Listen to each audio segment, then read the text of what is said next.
My dear students, I am Dr. Raghib Hassan in the Department of Chemistry, Mirza Ghalib College, Gaya. Once again, you all are welcome in the new online class of BSc Part 1 Honours. As you all know, I teach physical chemistry in your class, so we will continue with the discussion of the chapters we have discussed. As already you all know, I have already covered the states in which I have already discussed gaseous state, liquid state, solid state, and the fourth chapter we will discuss is colloidal state. You all must know that there are basically four types of state, that is solid state, liquid state, gaseous state, and colloidal state. Now we will discuss colloidal state, in which you have to study in detail about the colloidal state, its properties and its classification. Now we should know one thing very clearly, that in colloidal state, the study first of all conducted by Thomas Graham. Thomas Graham conducted a study on the particles, on the substances which can pass through animal membrane or parchment membrane. So he found that there were two types of particles, substances. They are first of all known as crystalloids, and another type of substances were known as colloids. So in case of crystalloids, he found that substances like urea, salt, sugar, they can easily pass through parchment membrane or animal membrane. They were known as crystalloids. On the contrary, there were substances like glue, gel, gelatin, protein, rubber. They were not passing through the parchment membrane. They either do not pass or pass very slowly from the parchment membrane or animal membrane. He called them as colloids.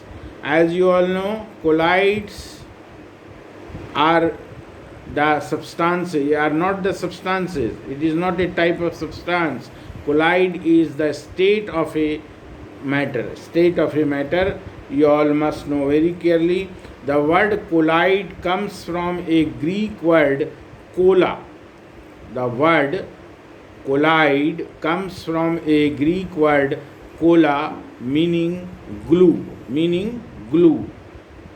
So it is not a state, but it is not a substance, but it is a state of the substance. You all should be very much clear to you. And now we will discuss the properties of colloid. It is heterogeneous in nature, and the size of the particle should be between 1 nm to 100 nm. Nm is nanometer, very small particle which can only be seen with the help of microscope. You cannot see these particles with your naked eye. Now we should know that they are generally transparent in nature, and they show Tyndall effect.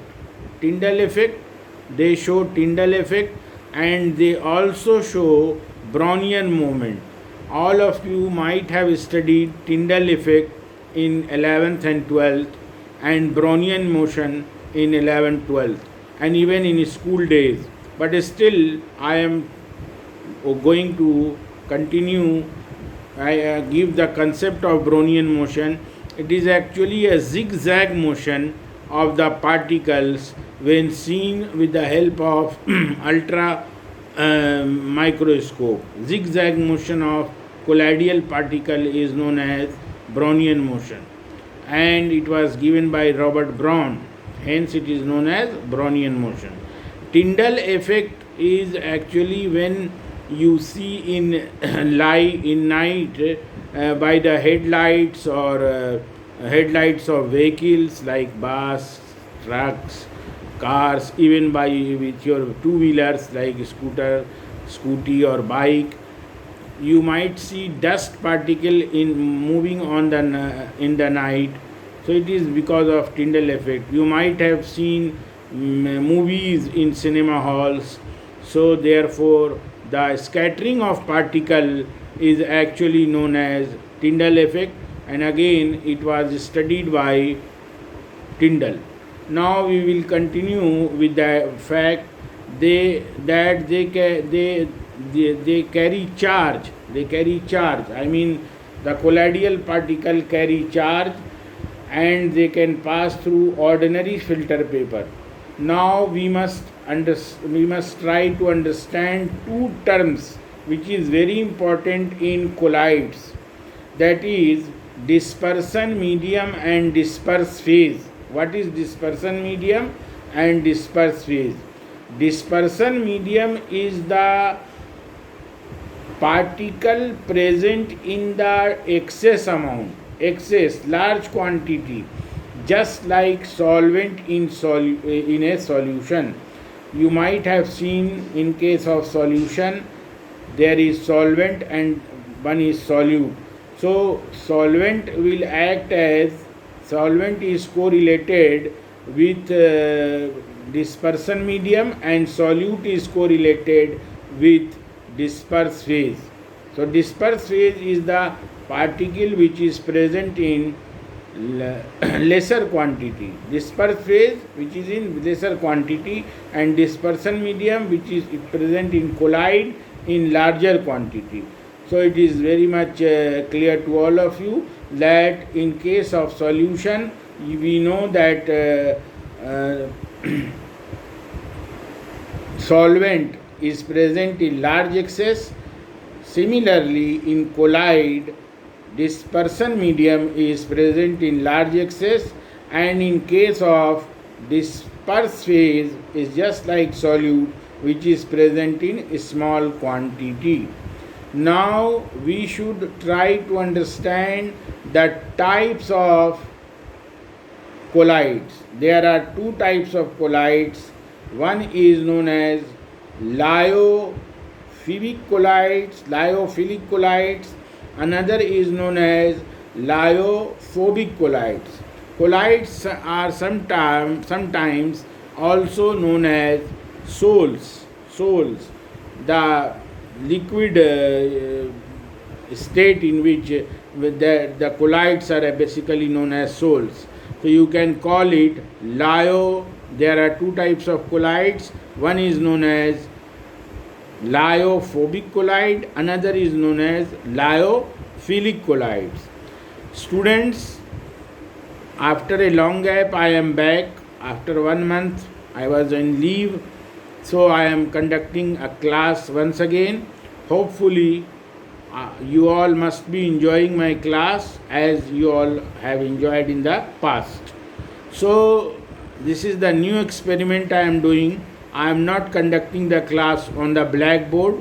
I am conducting via YouTube, but in a different manner, and I hope you all might appreciate my efforts.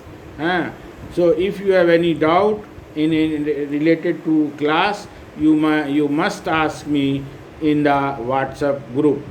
So we will continue in the next class with lyophilic colloid and lyophobic colloid.